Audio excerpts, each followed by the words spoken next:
Shalom saudara yang dikasihi Tuhan. Apa kabar saudara? Saya berdoa saudara dalam keadaan baik, sehat kuat, serta berlimpah-limpah dengan ucapan syukur.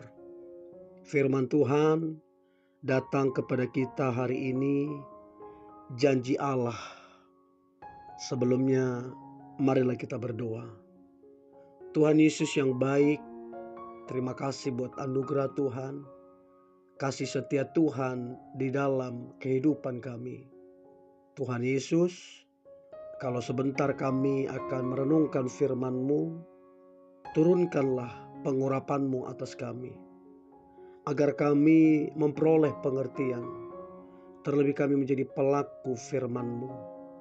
Kami percaya firman yang ajaib ini akan menolong kami, menuntun kami, memulihkan kami, bahkan memberkati kehidupan kami. Di dalam nama Tuhan Yesus, kami dengarkan firman-Mu yang ajaib ini. Haleluya. Amin. Ibrani pasal 13 ayat yang kelima.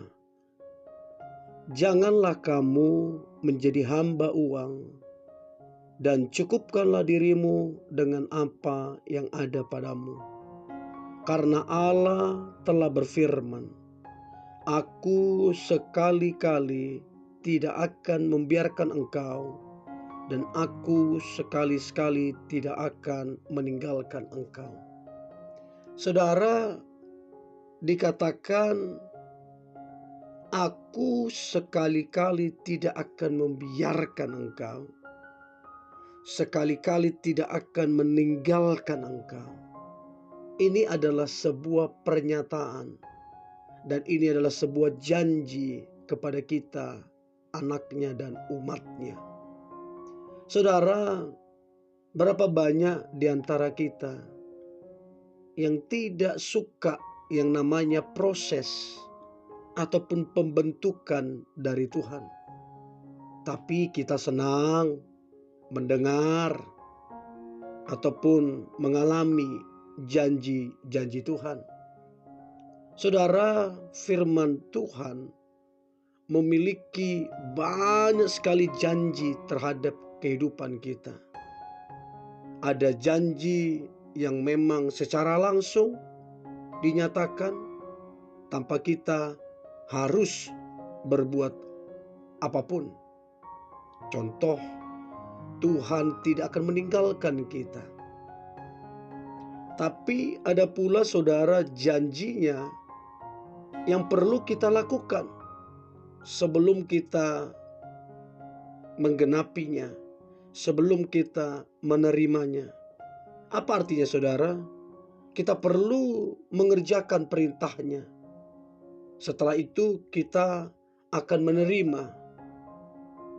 Jika kita tidak mengerjakan bagian kita, maka tidak akan terjadi apapun.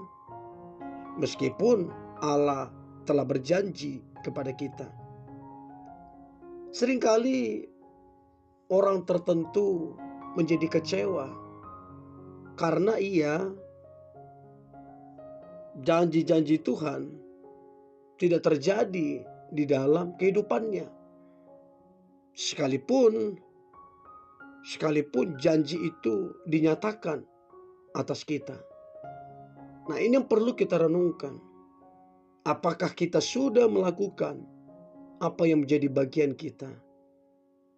Jangan juga kita menjadi orang yang cuma mengklaim janji Allah, tapi hidup kita adalah hidup pemalas. Hidup kita tidak menjadi contoh dan tidak menjadi teladan. Dikatakan Matius 6 ayat 33, carilah dahulu kerajaan Allah dan kebenarannya, maka semuanya itu saudara akan ditambahkan kepadamu. Artinya ini adalah bagian kita saudara. Apa bagian kita?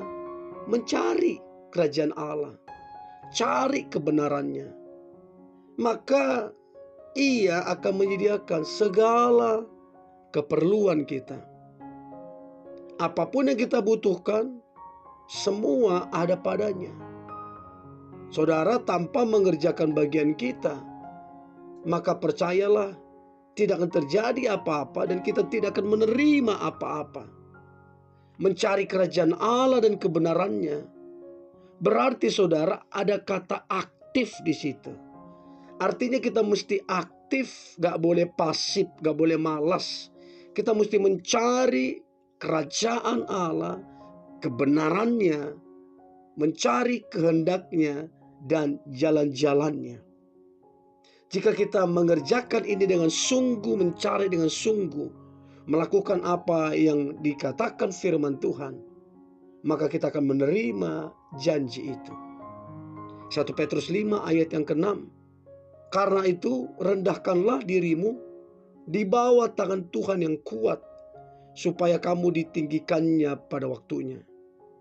Saudara, dengan kata lain, janjinya menyatakan, janjinya ada satu hal yang perlu kita lakukan.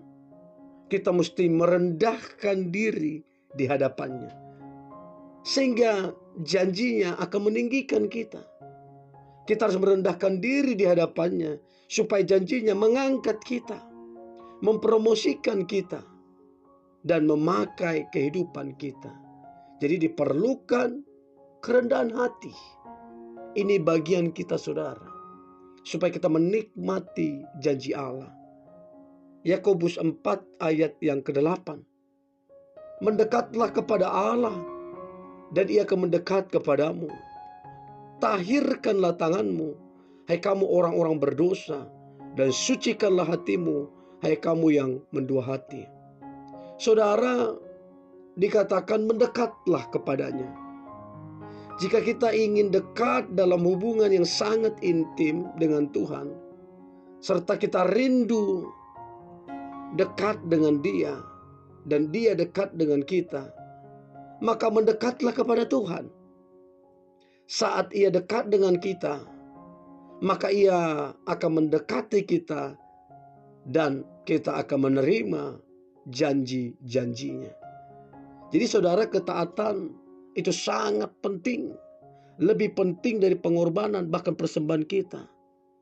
Allah mau kita diberkati. Allah mau kita mengalami janjinya. Tapi perlu untuk kita di dalam hidup ini, kita ini mendekat kepadanya. Jangan menjauh, saudara. Jangan coba-coba menjauh. Firman Allah adalah firman yang teruji, murni. Ya dan amin. Artinya saudara, pasti akan terjadi di dalam kehidupan kita. Bukan dikatakan mungkin, tapi ya dan amin. Jadi Ia berkata, Ia berjanji akan memberkati kita, maka Ia akan menepatinya. Jika Ia berjanji akan membuka jalan, maka Ia akan membuka jalan bagi kita. Ingatlah yang dinyatakan Tuhan Yesus ketika membangkitkan Lazarus yang telah mati. Jadi saudara, belajar untuk mengikuti jalan dan kehendaknya. Percayalah sepenuh hati kepadanya, dan jangan khawatir. Ia tahu yang terbaik bagi kita. Dia tahu, saudara, kita ini anaknya.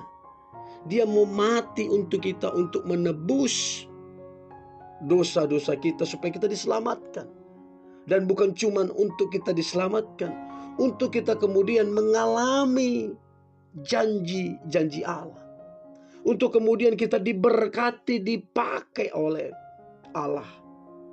Jadi saudara, percayalah, sungguh-sungguhlah, supaya kita meraih, mengalami janji Allah. Jangan menyimpang, jangan menjauh. Dekatlah dengan Tuhan, supaya kita mengalami janjinya atas kehidupan kita. Jadi saudaraku yang dikasihi Tuhan, saya percaya saudara dan saya, kita akan meraih dan mengalami janji Allah sepanjang tahun ini. Dan tahun depan tentunya lebih besar lagi Tuhan akan bekerja lebih dahsyat lagi. Tuhan akan bekerja di dalam kehidupan kita. So, tetaplah percaya, tetaplah bersukacita, dan percayalah kita akan menerima, mengalami janji Allah. Mari kita berdoa. Tuhan Yesus yang baik, terima kasih buat anugerah-Mu, buat kasih setiamu di dalam kehidupan kami. Kami percaya janji-Mu pasti tergenapi atas kami. Hidup kami mengalami semua janji Allah. Hidup kami menyenangkan hati-Mu dan boleh berkenan. Sehingga lewat hidup kami, nama Tuhan semakin dipermuliakan. Di dalam nama Tuhan Yesus, kami berdoa dan mengucap syukur. Haleluya. Amin.